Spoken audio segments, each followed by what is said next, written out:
엄마 거기 공기도 좋고 친구들도 많아. 요즘 요양원이 얼마나 잘 나오는데 그래. 엄마도 이제 좀 편하게 쉬어야지. 자식 놈의 입에서 나온 그 편안한 휴식이라는 말. 참 달콤하기도 합디다. 하지만 그 속내를 들여다보니 30년 넘게 식당 불 앞에서 땀 흘리며 자식들 장가 보내고 집 해준 어미에게 돌아온 건 고작 고려장이나 다름없는 유배였습니다. 치매 기운이 있다는 의사의 말 한마디가 떨어지기가 무섭게 내 자식들은 기다렸다는 듯 제 노후 자금을 탐내며 저를 뒷방 늙은이 취급했습니다. 하지만 녀석들은 꿈에도 몰랐을 겁니다. 이 어미가 단어 몇 개는 깜빡할지언정 머릿속 계산기까지 고장난 건 아니라는 사실을요. 오늘 제 평생의 피땀이 서린 30억 자산으로 배은 망덕한 자식들에게 세상에서 가장 매운 교훈을 주려 합니다. 지금 시작합니다. 저 한순자, 남편 일찍 여의고 시장통 한 구석에서 국밥 장사를 시작했습니다. 새벽 4시면 어김없이 일어나 핏물을 빼고 뼈를 고았죠. 여름엔 가마솥 열기에 숨이 턱턱 막히고 겨울엔 손가락이 동상에 걸려 진물이 터져도 멈출 수 없었습니다. 제 입엔 시장 끄트머리 상인이 덤으로 준 신떡을 밀어 넣어도 우리 상훈이와 민정이 입엔 최고급 한우만 먹였습니다. 내 몸뚱이는 시장 바닥에서 닳고 닳아 문드러져도 자식들만큼은 어디 가서 기 안 죽게 키우고 싶었습니다. 아들 상훈이 사업 자금에 딸 민정이 아파트 보증금까지 내놓는 자식들이 곧 노후라 믿으며 통장을 몽땅 비워줬습니다. 그게 부모의 숙명인 줄로만 알았습니다. 그런데 작년부터였습니다. 단어가 혀끝에서만 맴돌고 늘 다니던 시장 길목이 낯설게 느껴지더군요. 가슴이 철렁해 찾아간 병원에서 받은 진단명은 초기 치매. 그날 이후 평생을 일궈온 내 집은 따뜻한 보금자리가 아닌 차가운 지옥이 되었습니다. 아니 어머니, 또 가스불 안 끄셨어요. 집안에 탄내 진동하는 거 안 보이세요? 이러다 우리 다 죽겠네 정말. 형님한테 당장 전화해봐요. 요양원 자리 났는지 빨리 알아보라고요. 엄마 병원에서도 그러잖아. 관리가 필요하다고. 우리도 직장 생활하랴, 애들 키우랴 바쁜데 언제까지 엄마 뒤치다꺼리만 해? 다 엄마를 위해서 그러는 거야. 자식들의 눈에는 이제 제가 사랑하는 어미가 아니라 언제 터질지 모르는 시한폭탄이자 빨리 치워버려야 할 거추장스러운 짐짝일 뿐이었습니다. 그날 밤이었습니다. 낮에 며느리에게 호된 타박을 듣고 가슴이 답답해 잠이 오지 않더군요.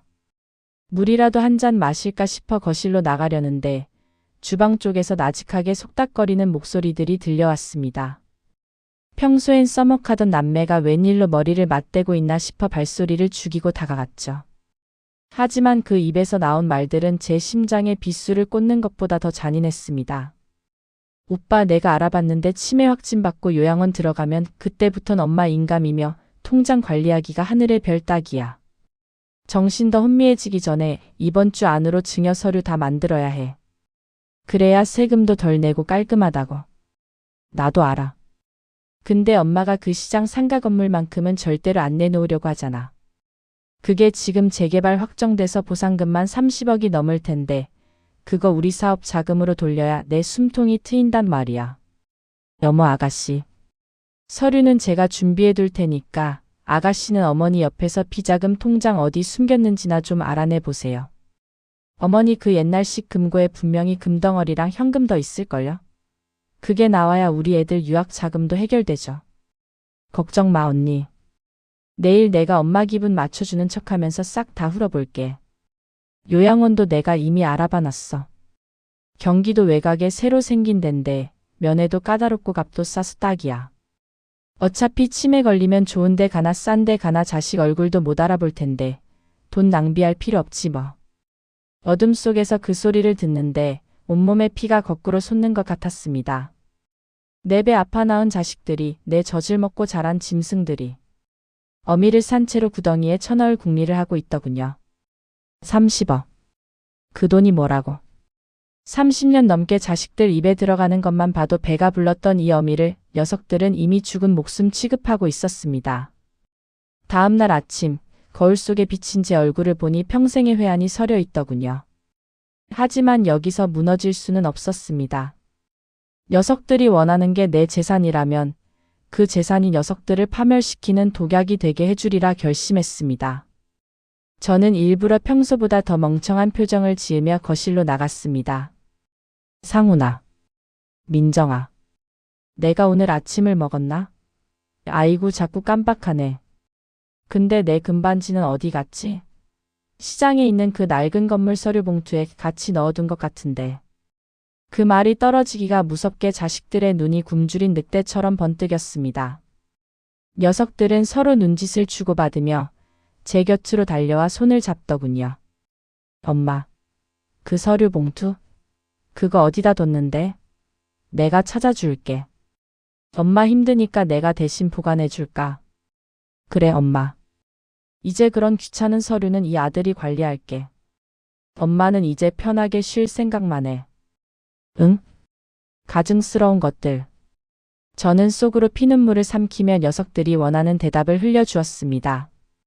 글쎄, 그 안방 옷장 밑바닥인가? 아님 장독대 밑인가? 녀석들이 집안을 샅샅이 뒤지는 동안 저는 조용히 방으로 들어와 문을 잠갔습니다. 그리고는 품 안 깊숙이 숨겨두었던 낡은 수첩을 꺼냈습니다. 그 안에는 고향 친구의 아들이자 제가 오랫동안 후원해온 김 변호사의 번호가 적혀 있었습니다. 몇 시간 뒤 자식들이 시장 상가에 대한 헛된 꿈에 부풀어 외출한 사이 저는 김 변호사를 집 근처 찻집으로 불러냈습니다. 어르신 갑자기 연락을 다 주시고 목소리가 안 좋으신데 무슨 일이십니까? 김 변호사 나 치매라네. 근데 머리는 아주 멀쩡해. 내 자식 놈들이 나를 산채로 매장하려는데 가만히 당하고만 있을 순 없지 않겠나? 내 명의로 된 모든 자산, 상가 건물부터 예금까지 전부 정리해주게. 전부 다요. 자제분들 상속분은 어찌하시려고요? 상속? 그런 건 사람 자식한테나 하는 거지. 짐승한테는 고기 한 점도 아까운 법이야. 내 전 재산 30억, 전부 치매 노인 지원 재단에 기부하는 걸로 공증해주게. 단 조건이 있네. 내가 요양원 문턱을 넘는 그 순간 효력이 발생하도록 말이야. 김 변호사는 제 결연한 눈빛에 압도된 듯 고개를 끄덕였습니다. 녀석들이 제 인감도장을 훔치고 가짜 증여 서류를 만들어봤자 이미 법적으로 완벽하게 차단된 방패를 만드는 작업이었습니다. 그리고 김 변호사. 녀석들이 준비한 요양원이 어딘지도 좀 알아봐 주게. 그곳이 내 유배지가 아니라 녀석들의 지옥 입구가 될 거니까. 며칠 뒤 드디어 녀석들이 발톱을 드러냈습니다. 아들 상훈이와 딸 민정이가 평소엔 보지도 않던 과일 바구니까지 들고 제 방으로 찾아왔더군요. 녀석들의 얼굴에는 이제 다 왔다는 승리감과 탐욕이 감출 수 없이 번져 있었습니다. 엄마 기분 좀 어때? 요새 자꾸 깜빡깜빡하니까 우리가 엄마 재산 관리하기 편하게 서류 몇 개 준비했어. 여기 도장만 찍으면 돼. 그럼 엄마 요양원 가서도 돈 걱정 없이 편하게 지낼 수 있어. 그래 엄마. 이게 다 엄마 위하는 거야. 요새 세상이 얼마나 무서운데 엄마 정신 없을 때 누가 홀랑 빼앗아 가면 어떡해. 우리가 지켜주려는 거니까 아무 의심 말고 찍어. 응? 녀석들이 내민 종이는 예상대로 부동산 포괄 증여 및 예금 인출 위임장이었습니다. 제 명의의 상가 건물과 모든 현금을 자기들 마음대로 주무르겠다는 사형 선고나 다름없는 서류였죠. 저는 떨리는 손으로 인감도장을 집어들었습니다. 속으로는 녀석들의 목을 비틀고 싶었지만 겉으로는 초점 없는 눈으로 서류를 한참 바라봤습니다. 이게 우리 아범한테 보내는 편지냐? 아범이 시장에서 나 기다린다고 했는데 여기 도장 찍으면 아범 볼 수 있는 거야? 네 어머니? 아버님 만나러 가는 티켓이라고 생각하시면 돼요. 얼른 찍으세요. 아버님 만나러 가는 티켓이라니 제 남편을 욕보이는 그 말에 가슴이 찢어지는 것 같았습니다. 하지만 저는 주저없이 녀석들이 가리킨 곳에 도장을 꾹꾹 눌러 찍었습니다. 녀석들은 도장이 찍히자마자 제 손에서 서류를 낚아채듯 가져가더군요. 그 순간 녀석들의 눈에서 비치던 그 광기 어린 환희를 저는 평생 잊지 못할 겁니다. 도장을 받아낸 녀석들은 그날 저녁 제가 거실에 앉아 있는데도 아랑곳하지 않고 자기들끼리 배달 음식을 잔뜩 시켜놓고 술판을 벌였습니다. 내일이면 제가 요양원으로 떠나는 날인데 작별의 슬픔은커녕 마치 복권에 당첨된 사람들처럼 신이 나 있었습니다. 야, 이제 드디어 상가 건물 우리 거다. 재개발 보상금 나오면 내 사업에 투자하고 남는 걸로 너 아파트 평수 넓혀줄게. 민정아, 오빠가 말했지? 조금만 참으면 된다고. 오빠 진짜 대박이야. 엄마가 생각보다 너무 쉽게 찍어주던데. 치매가 진짜 무섭긴 무서운가 봐. 그 고집불통 한순자 여사가 자기 전 재산 날아가는 줄도 모르고 웃으면서 도장을 찍다니. 근데 아가씨 요양원 예약한 데는 확실한 거죠. 어머니가 나중에라도 정신 차려서 나오겠다고 하면 골치 아픈데. 언니 걱정 마. 거기 산골짜기라 버스도 안 다녀요. 면회도 한 달에 한 번뿐이고 보호자 동의 없으면 절대 못 나오는 데니까. 이제 우리 인생에 어머니라는 짐덩어리는 없는 거야. 주방벽 뒤에서 그 소리를 듣고 있자니 제가 평생 국밥을 말아올린 그 가마솥에 녀석들을 몽땅 집어넣고 싶더군요. 30억이라는 돈 앞에 자식이라는 인연은 썩은 동아줄보다 못했습니다. 제가 녀석들을 위해 포기했던 그 수많은 밤과 눈물들이 비웃음당하는 기분이었습니다. 하지만 저는 입술을 깨물며 참았습니다. 내일 녀석들이 그토록 믿고 있는 그 서류가 종이 조각에 불과하다는 사실을 알게 될 때의 그 표정을 보기 위해서였습니다. 녀석들이 술에 취해 골아떨어진 깊은 밤, 저는 마지막으로 제 짐을 정리했습니다. 낡은 보따리 하나에 평생 입던 옷까지 몇 벌, 그리고 남편과 찍은 바랜 사진 한 장이 전부였습니다. 30억 자산을 가진 자산가의 짐이라고 하기엔 너무나 초라했지만 마음만은 그 어느 때보다 가벼웠습니다. 저는 책상 앞에 앉아 김 변호사에게 마지막 메시지를 보냈습니다. 준비됐네. 내일 아침 9시 집 앞으로 오게. 그리고 녀석들에게 남길 짧은 편지를 썼습니다. 사과를 바라는 것도 원망을 늘어놓는 것도 아니었습니다. 그저 녀석들이 평생 가슴에 새기고 살아야 할 마지막 저주이자 축복을 담았습니다. 상훈아, 민정아. 너희는 내가 치매라 다행이라고 했지? 나도 참 다행이다. 너희가 이런 짐승들인 걸 내 정신이 온전할 때 알게 되어서 말이다. 내일 아침 너희가 나를 버리는 게 아니라 내가 너희를 버리는 거라는 걸 똑똑히 기억하렴. 방 안을 가득 채운 정막 속에서 저는 창밖을 보며 읊조렸습니다. 아범, 나 잘하고 있는 거지? 내일이면 다 끝날 거야. 그놈들 아주 뜨거운 맛을 보게 해줄게. 날이 밝아오고 있었습니다. 제 인생에서 가장 길고도 짧았던 밤이 지나고 배은망덕한 자식들을 향한 마지막 심판의 아침이 다가오고 있었습니다. 드디어 약속한 아침 9시가 되었습니다. 집 앞에는 자식들이 예약했다는 그 낡고 쾌쾌한 냄새가 나는 사설 구급차가 서 있더군요. 녀석들은 이웃 사람들이 볼까 봐 서둘러 제 짐보따리를 차 안으로 던져 넣었습니다. 엄마, 가서 잘 지내야 해. 우리 주말마다 면회 갈 거니까 걱정하지 말고. 거기 공기 좋으니까 건강도 금방 좋아질 거야. 자, 엄마. 이제 가야지. 아저씨 안전하게 모셔주세요. 저희는 나중에 따로 찾아뵙겠습니다. 녀석들은 제가 차에 타기도 전에 이미 스마트폰을 꺼내 부동산 앱을 뒤지고 있었습니다.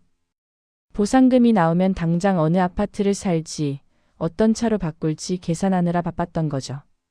제가 차 문턱에 발을 올리던 그 순간 녀석들의 승리감을 산산조각낼 거대한 소음이 골목 어귀에서 들려왔습니다. 검은색 최고급 세단 한 대가 구급차의 앞을 막아섰습니다. 차에서 내린 사람은 바로 말끔한 정장 차림의 김 변호사였죠. 녀석들은 영문을 몰라 어리둥절한 표정으로 김 변호사를 바라봤습니다. 당신 누굽니까? 우리 엄마 지금 병원 가시는 길인데 왜 길을 막아? 박상훈 씨, 그리고 박민정 씨. 저는 한순자 어르신의 전담 변호사 김민석입니다.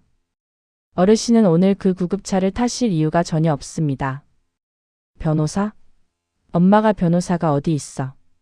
오빠, 이거 사기꾼 아니야? 김 변호사는 녀석들의 말은 가볍게 무시한 채 품 안에서 서류 한 뭉치를 꺼내 들었습니다. 녀석들이 어제 제 손에서 억지로 받아낸 그 증여 서류를 비웃기라도 하든 말입니다.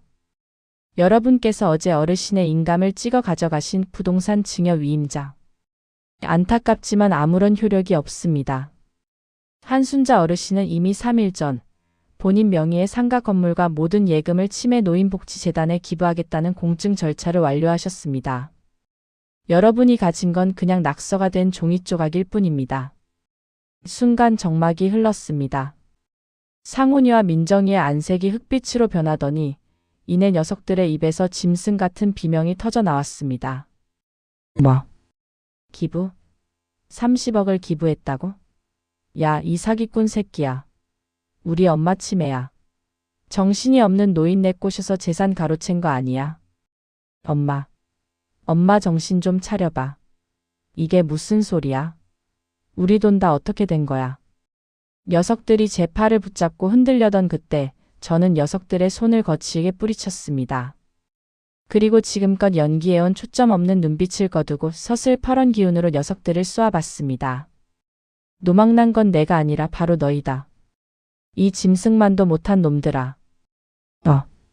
어머니? 목소리가 왜 내가 진짜 미친 줄 알았니? 너희가 주방에서 내 재산 나누고 나를 요양원 골방에 쳐넣을 궁리하던 거. 이 어미가 다 들었다. 내 배 아파 낳은 자식들이 내 숨통 끊을 날만 기다리는데 내가 제정신으로 살 수 있겠니? 저는 바들바들 떠는 상훈이의 뺨을 사정없이 갈겼습니다. 평생 자식 귀한 줄만 알았던 제 손등이 다 얼얼할 정도로 매운 손길이었죠. 30억? 그래, 그 돈이면 평생 먹고 놀겠지. 근데 그 돈 너희 같은 놈들한테 줄 바에야 나처럼 자식한테 버림받은 불쌍한 노인네들 국밥 한 그릇 더 먹이는데 쓰는 게 낫다. 이제 내 재산은커녕 이 집에서도 당장 나가라. 이 집도 이미 재단에 귀속됐으니까. 민정이는 바닥에 주저앉아 기부 증서를 찢으며 소리를 질렀고 상훈이는 김 변호사의 멱살을 잡으려다 경호원들에게 제압당했습니다. 녀석들의 탐욕이 가득했던 눈에는 이제 공포와 절망만이 서려 있었죠. 저는 녀석들이 예약한 그 냄새나는 구급차 대신 김 변호사가 문을 열어준 세단 뒷좌석에 우아하게 올라탔습니다. 기사님 출발해주게. 아참.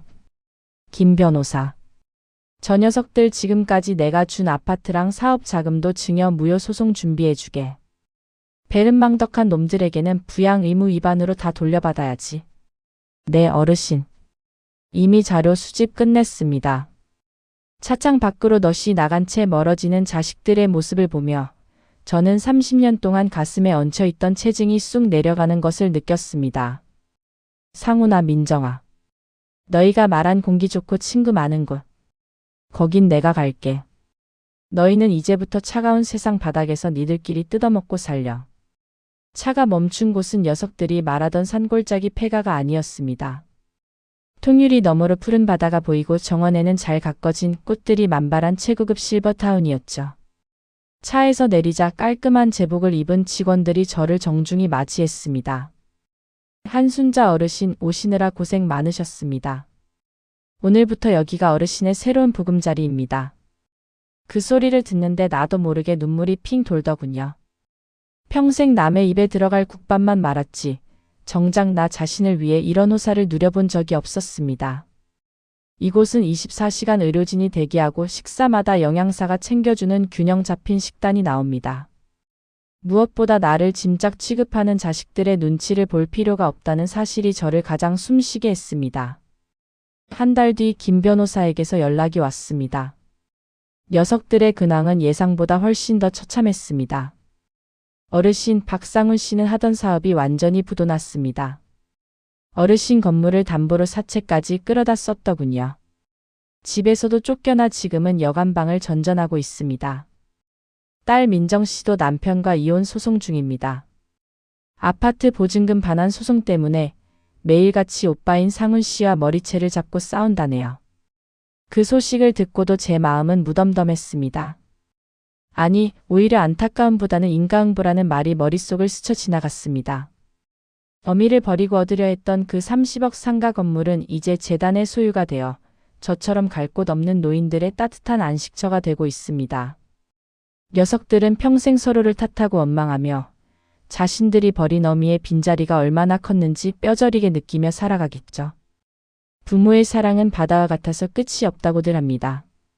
하지만 여러분, 그 바다가 마르면 부모도 살 수가 없습니다. 자식에게 내어주는 것은 좋지만 나 자신을 지킬 마지막 물 한 바가지는 반드시 남겨두어야 합니다. 자식의 효도는 부모의 재력에서 나온다는 슬픈 말이 있죠. 하지만 틀린 말도 아닙니다. 내 손에 떡이 있어야 자식도 한 번 더 찾아오는 법이니까요. 저는 이제 상훈이 엄마, 민정이 엄마가 아닌 인간 한순자로 살아가려 합니다. 치매요. 조금 깜빡하면 어떻습니까? 내 곁에는 나를 진심으로 아껴주는 친구들이 있고 내 인생을 온전히 책임질 수 있는 여유가 있는데 말입니다. 상훈아, 민정아. 너희는 이 엄마가 불행하길 바랐겠지만 나는 그 어느 때보다 행복하단다. 너희도 부디 니들이 저지른 죄의 무게만큼 뜨겁게 살아가길 바란다. 오늘 이야기는 자식에게 모든 것을 걸었지만 결국 자신을 지킨 것은 자신의 결단이었던 한순자 여사의 사연이었습니다. 여러분의 노후는 안녕하신가요? 자식에게 올인하는 것보다 더 중요한 것은 나 자신을 사랑하는 법을 잊지 않는 것입니다.